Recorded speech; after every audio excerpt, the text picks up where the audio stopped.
vamos a iniciar más detenidamente una profundización sobre los principales aspectos de la mitología griega y de sus principales dioses.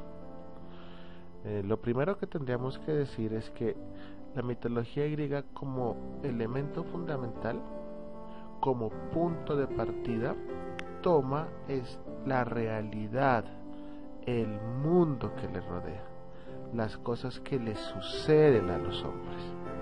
Y dentro de esas cosas que le suceden, asalta una pregunta fundamental, ¿no? Y es: ¿de dónde surge todo lo que existe? ¿Cuál es la causa del mundo que me rodea? Por lo tanto, los mitos griegos, como la mayor cantidad de mitos, buscan responder al problema del origen de las cosas. Y la forma privilegiada que tienen los griegos para explicar el mundo que les rodea y para buscar la respuesta al origen del universo está en los mitos. Los mitos, fundamentalmente, y las divinidades griegas están marcados por una profunda relación entre los hombres y los dioses. Las divinidades griegas no aparecen alejadas de los hombres, sino que se entrometen en la vida de los hombres, se casan con mujeres, tienen hijos con mujeres, y existe una relación muy fuerte entre los hombres y los dioses. Esto se da fundamentalmente porque para el griego existe una fuerte dependencia en los mitos, porque a partir de los mitos los griegos encuentran la razón de ser de su existencia, encuentran el fundamento, encuentran la lógica que permite explicar por qué sucede todo lo que existe, y sobre todo para no sentirse solos en el universo. Por eso es que los mitos tienen unas características sagradas y mágicas, ¿no? Los dioses tienen poderes excepcionales y salen y dominan los elementos de la naturaleza, y los hombres están pendientes de tratar de utilizar a los dioses para que los elementos de la naturaleza, para que el mundo que les rodea les beneficie. Desde ahí tendremos que afirmar que si nosotros queremos entender la cultura griega, es indispensable entender su modelo mitológico. Si nosotros queremos entender la filosofía, tendremos que hacer una profundización de los principales componentes de la mitología griega.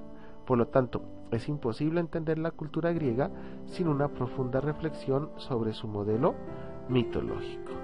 Un modelo mitológico en el cual los dioses tienen poderes sobrenaturales y se acentúa la diferencia entre la debilidad humana y el carácter extraordinario de las fuerzas de la naturaleza. Y el otro elemento fundamental, y es que a pesar de esa gran diferencia entre el hombre y los dioses, entre el hombre y la naturaleza, los mitos son el referente de vida de los griegos. Los griegos no entienden su vida si no es a través de un mito. Vamos a detenernos en el relato de la creación del mundo según los griegos. La mitología griega, como todas las mitologías, desarrolla una teogonía. Ya sabemos qué es una teogonía. El grave problema es que esa teogonía es múltiple. No existe una única teogonía. No existe una única explicación del origen de los dioses. La teogonía más conocida es la que desarrolla el poeta e historiador Hesíodo, que junto con Homero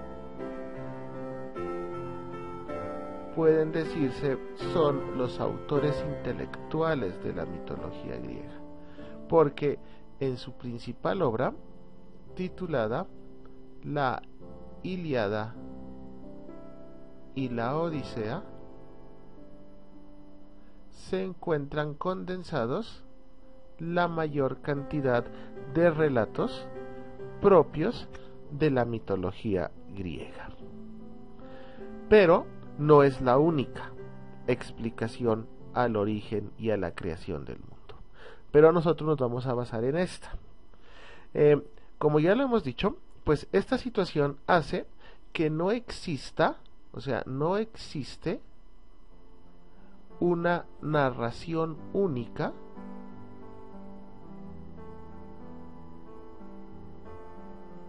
no existe un solo comentario sobre los dioses. Y la manera como se origina el universo.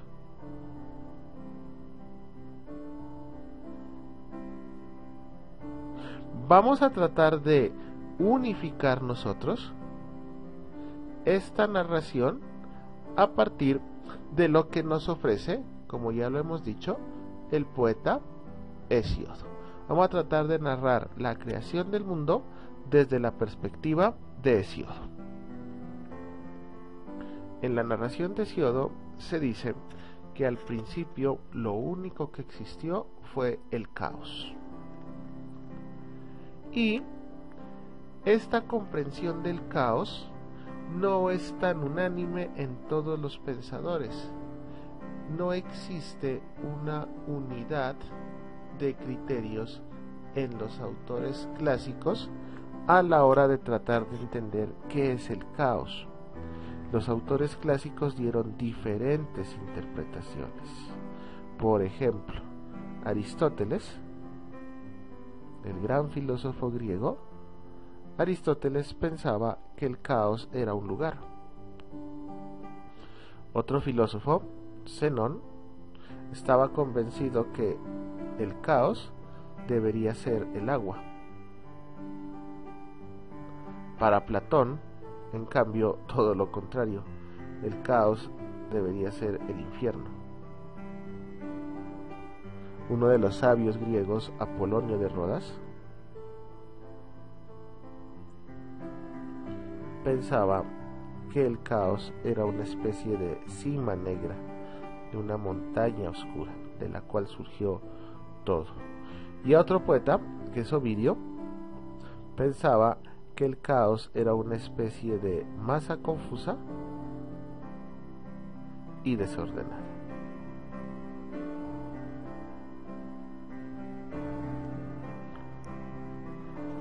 Del caos emergen los primeros entes.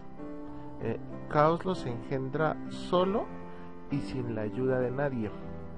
Primero surge Gea, la tierra, luego el Erebo, la oscuridad, Nix, la noche, y por último el Tártaro o el inframundo. Vamos a hablar un momento de Gea. La tierra siempre ha sido abordada como la fuente de toda vida, y en la mitología griega, Gea era fundamentalmente la personificación. No se olviden que los dioses griegos adquieren rasgos humanos de esa diosa madre que es común en todas las mitologías, de esa diosa que engendra la vida. Y aquí tenemos a Gea, que literalmente significa la de amplio pecho. Ese es el significado literal de Gea, pero que con el tiempo se llamó la diosa de la tierra. Luego tenemos el Erebo,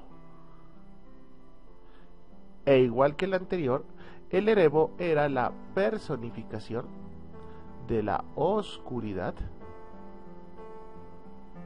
y de la sombra. Es el dios oscuro, como lo pueden ver en la representación.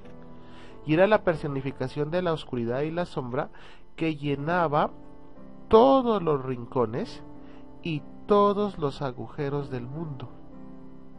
También recibía el nombre de Escotos.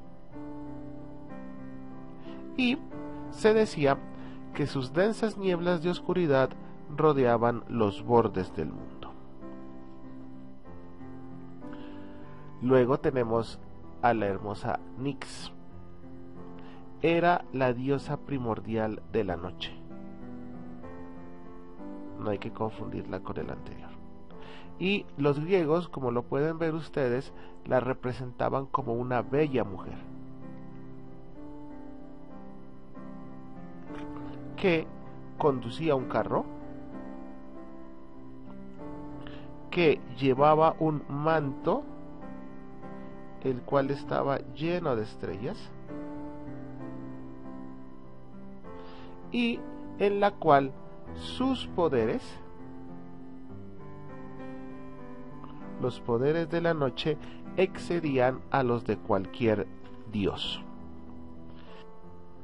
En la mitología griega, el Tártaro es una deidad, pero al mismo tiempo es un lugar. Depende de la narración en la que nos encontremos. Para la teogonía de Hesíodo,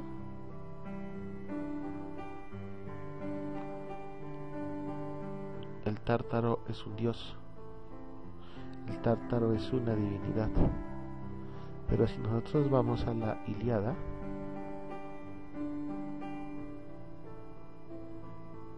y a la tradición de Homero, nos encontramos que el Tártaro es un lugar que está debajo del Hades como tal. Entonces hablar del Tártaro no solamente es hablar de un dios, sino que también es hablar de un lugar. Luego Gea, sin ninguna ayuda, engendró a Urano, que es el cielo, engendró las montañas, el mar, que se lo conoce como el Ponto, la luz y a las ninfas. Después de esto emerge o surge Eros, que ya no es un elemento, o sea, no lo podemos encontrar como una especie de cosa, no es un elemento, tampoco es una materia, sino que es un dios.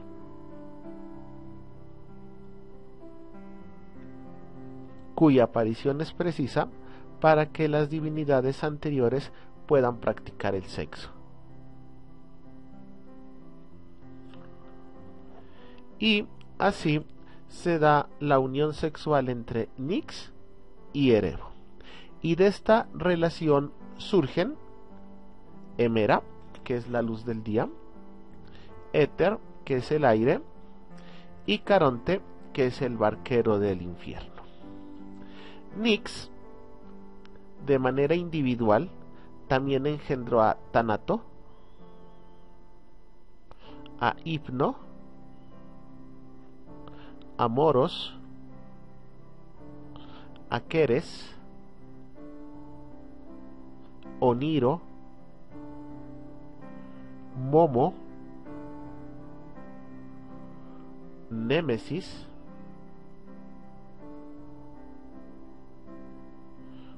Oisidis, Éride y Jerez.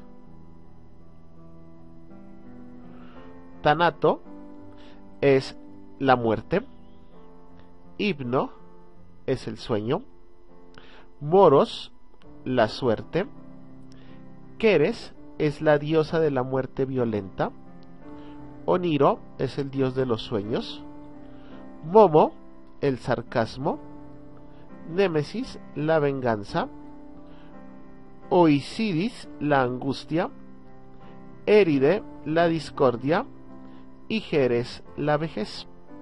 Luego Gea se unió con Urano y de esta relación surgen los cíclopes, que aquí los tenemos, los hecatonquiros y los titanes. Cuando hablamos de los cíclopes, encontramos tres muy famosos: Brontes, Esterope,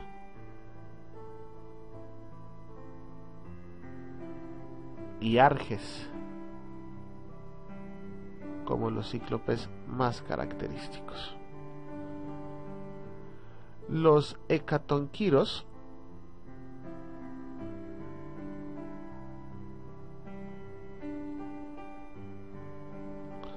más comunes son Coto, Briareo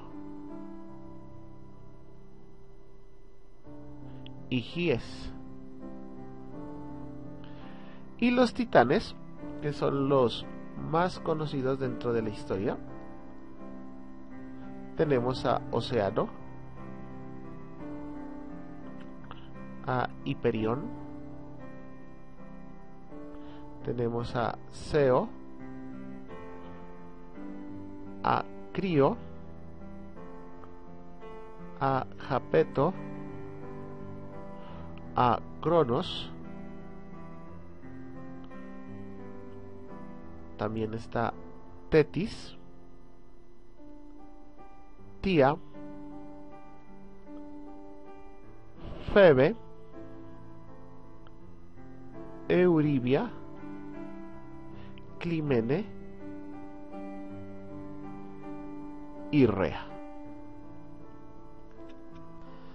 El relato también nos cuenta cómo Urano no le permite a Gea dar a luz a sus hijos.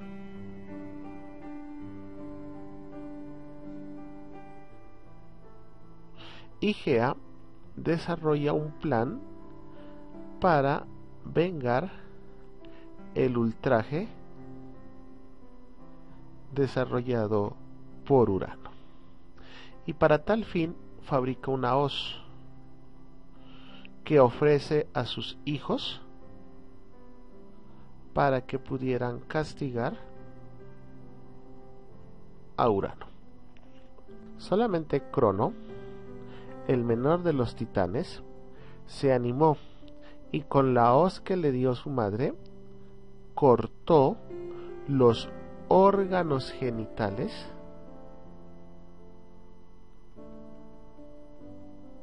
de Urano. La primera consecuencia es que Urano del susto da un paso atrás y con ese paso atrás que da Urano, que es tan fuerte, se separa el cielo de la tierra. La segunda consecuencia, y es que ya Urano nunca más se unirá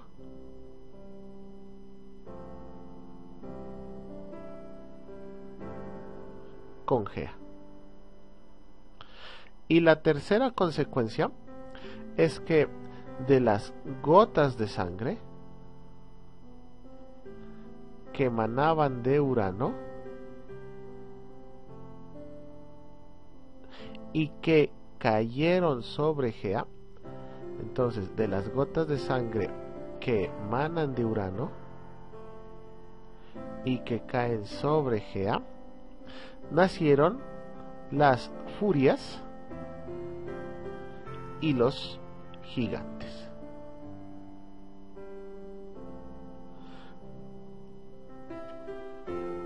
Y de los genitales de Urano, que ya Cronos había arrojado de manera despectiva al Ponto, de esos genitales de Urano que habían sido arrojados al Ponto, no se olviden que el Ponto es el mar, y tras mucho batirse, la esperma de Urano y la espuma del mar, nace Afrodita.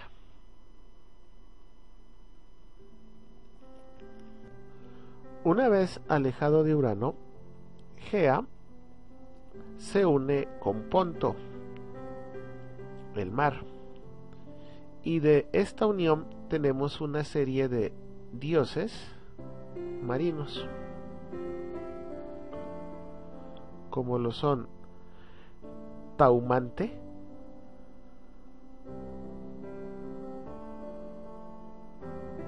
Forcis,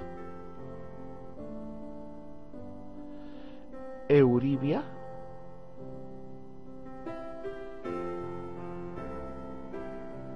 Mereo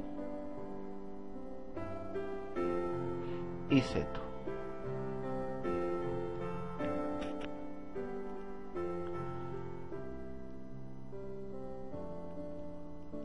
Los dioses marinos poseen una poca relevancia dentro de la mitología griega, pero después de ellos aparecen los más importantes, que son los dioses olímpicos.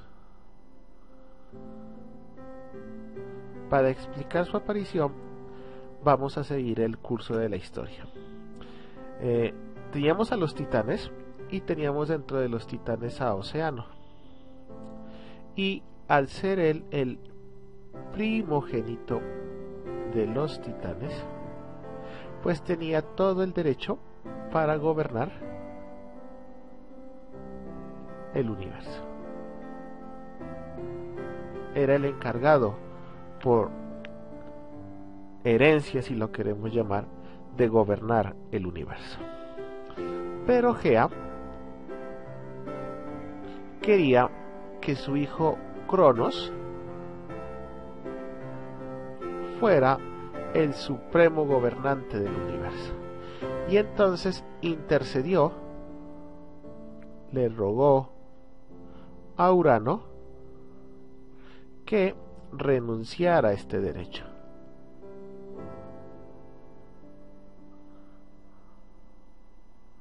Para que así Cronos pudiera acceder al poder.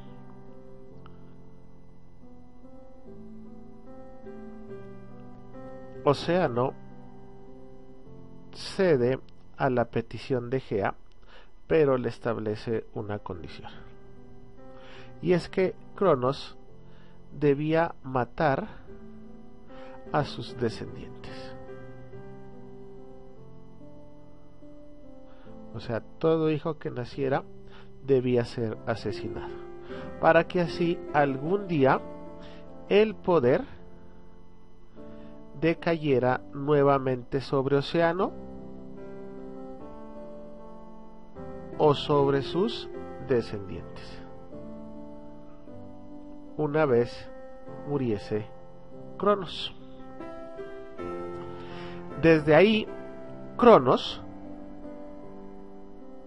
se casó con Rea, y del producto de esa unión, Rea era la hermana de Cronos, y del producto de esta unión nacieron Hades, Demeter, Poseidón, Hestia, Hera y Zeus, que son llamados los olímpicos. Y Cronos, como ya conocía la historia anterior, en la cual, para acceder al poder, se asesinaba al rey para poder sustituirlo, Cronos, que ya tenía experiencia en esto, y poniendo como excusa la promesa que le hizo a Océano, decidió que la mejor forma no era el procedimiento de Urano, porque se exponía nuevamente a ser asesinado, el cual pues obviamente le salió caro, y Cronos opta por una nueva estrategia.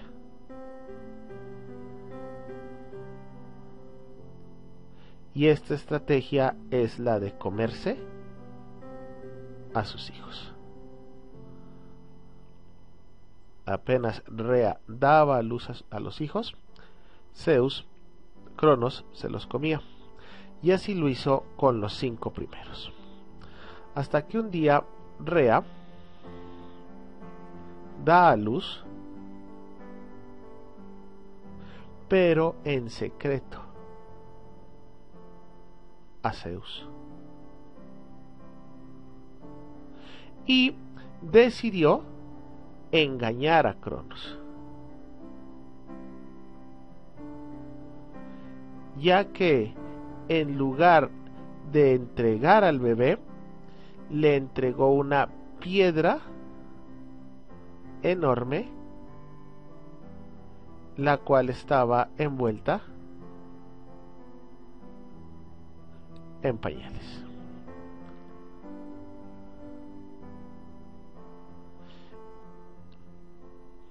Cronos se tragó la piedra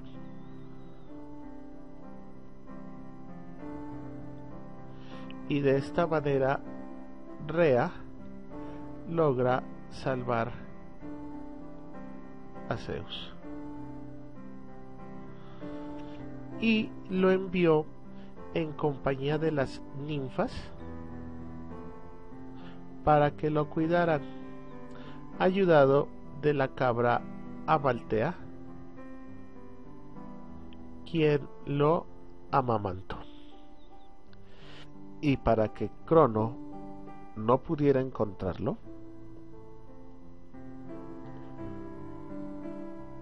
colgó la cuna del bebé en un árbol, para que así cuando Crono lo buscara no lo encontrara ni en la tierra ni en el cielo. Y pidió una compañía de soldados llamados los curetes, los cuales golpeaban sus armas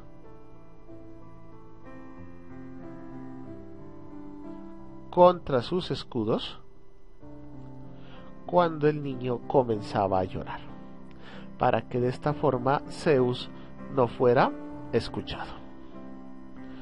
Una vez Zeus llegó a su madurez, fue a buscar a la titánide Metis, que era la diosa del consejo, y ésta le aconsejó buscar a su madre. Y le dio una pócima, la cual debía mezclar con la bebida de Crono. Rea, una vez escucha los planes de Zeus, aceptó colaborarle, ya que ella quería vengarse del trato que le había dado su esposo. Y una vez que Crono bebe la pócima que le habían dado, comenzó a vomitar primero la piedra, que se supone era el último hijo que se había comido, y luego comenzó a vomitar todos los hermanos de Zeus. Ellos, en agradecimiento,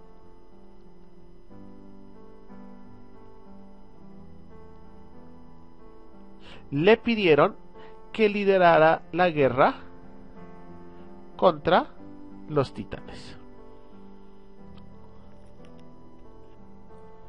Y así comenzó una guerra llamada la Titanomaquia,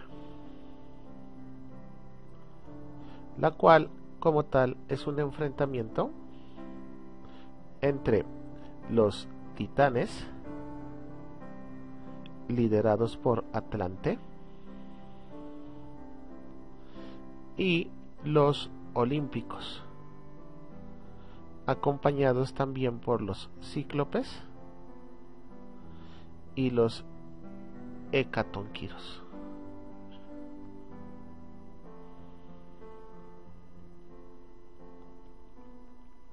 Ahora bien, hay que decir también que no todos los titanes participaron de esta guerra. Por ejemplo, Océano, Epimeteo y Prometeo, en lugar de abstenerse de participar, se unieron a Zeus y le brindaron un importante apoyo. Alguien se preguntará, ¿no? ¿Y por qué los cíclopes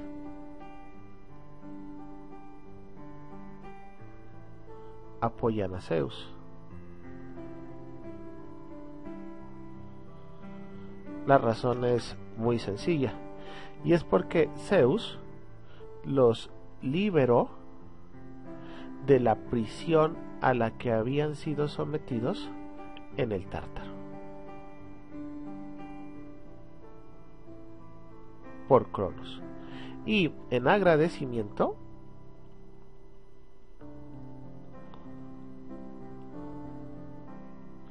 los cíclopes le dieron a Zeus el rayo, a Poseidón el tridente y a Hades el casco que lo hace invisible. Esta guerra, la titanomaquia,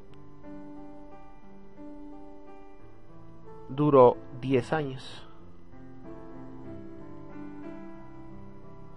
acabando con la victoria de los dioses olímpicos, los cuales, a la cabeza de Zeus, arrojaron al Tártaro a todos los titanes y les dio a los hecatonquiros el encargo de vigilarlos. Al titán Atlante, quien fue el responsable de haber iniciado esta guerra, fue enviado a los confines de la tierra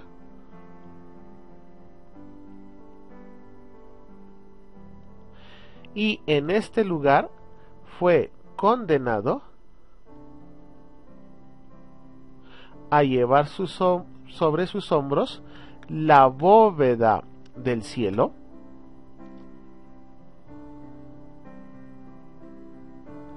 mientras Atlante sostiene o apoya sus pies en la tierra.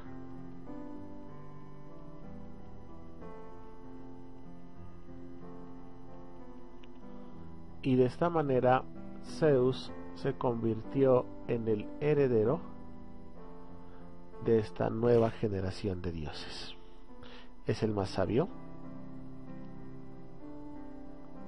es el que posee cualidades superiores,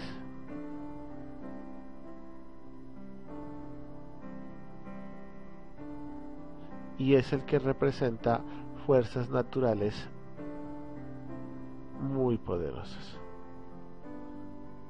No se olviden del rayo. Con esta victoria, lo que se quiere en el mito es simbolizar el triunfo de la justicia, representado por los olímpicos, sobre la fuerza bruta de los titanes. De esta forma, los olímpicos inauguran una nueva época y con los titanes termina una mala época. Desde esta perspectiva, se va a dar inicio a un nuevo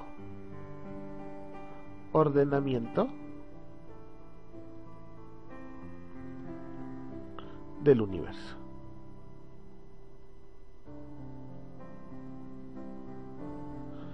Y este nuevo ordenamiento del universo tiene en Zeus como a su soberano, porque encarna los valores de justicia y de un gobierno legítimo. ¿Por qué legítimo? Porque Zeus es nombrado soberano sobre todos los dioses debido al consenso que se da de todos los dioses. Y entonces lo que se va a hacer es, una vez que se nombra a Zeus el gobernante, se procede a repartir el dominio de algunos espacios del universo. A Hades le va a corresponder el dominio del mundo subterráneo.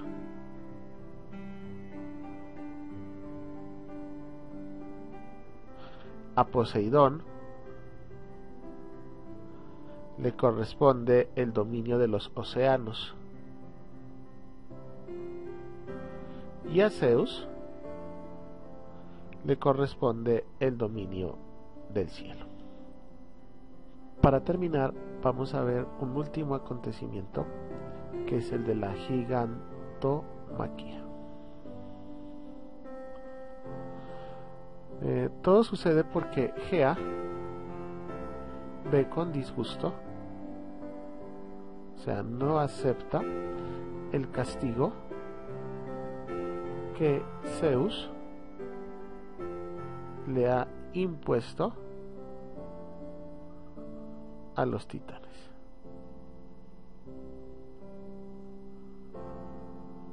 Además, Gea pensaba que los dioses olímpicos no honraban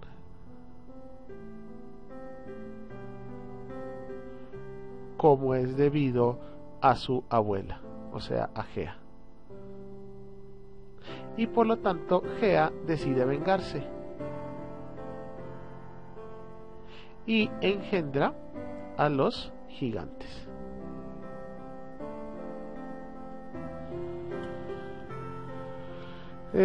Los gigantes, como tal, eran unos seres horribles, eran unos seres enormes, con unas serpientes por cabellos, y que resultaban ser muy difíciles de vencer. Y estos gigantes atacaron a los olímpicos.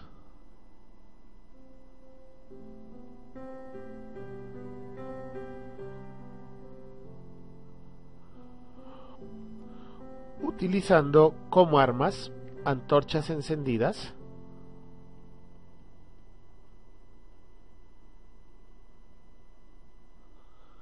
y una lluvia de rocas.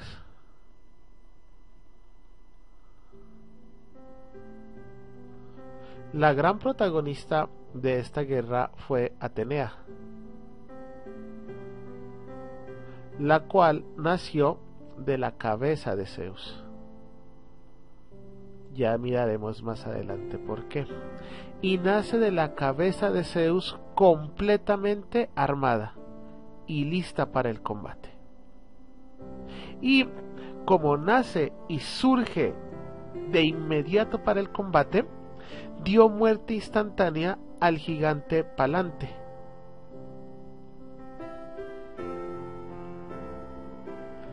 Esta guerra se extendió durante muchos años, no fue de corta duración, se extendió mucho tiempo y solamente terminó cuando se cumplió con una profecía sobre esta guerra, la cual decía que los olímpicos, para poder vencer a los gigantes, deberían obtener el apoyo o la ayuda de un mortal. deberían tener un aliado. Y esta profecía se cumplió gracias a la ayuda de Hércules. Y con su ayuda, los gigantes fueron derrotados. Hasta aquí una descripción muy rápida del desarrollo del modelo mitológico griego. En el próximo video tutorial nos vamos a concentrar en el estudio de los dioses olímpicos.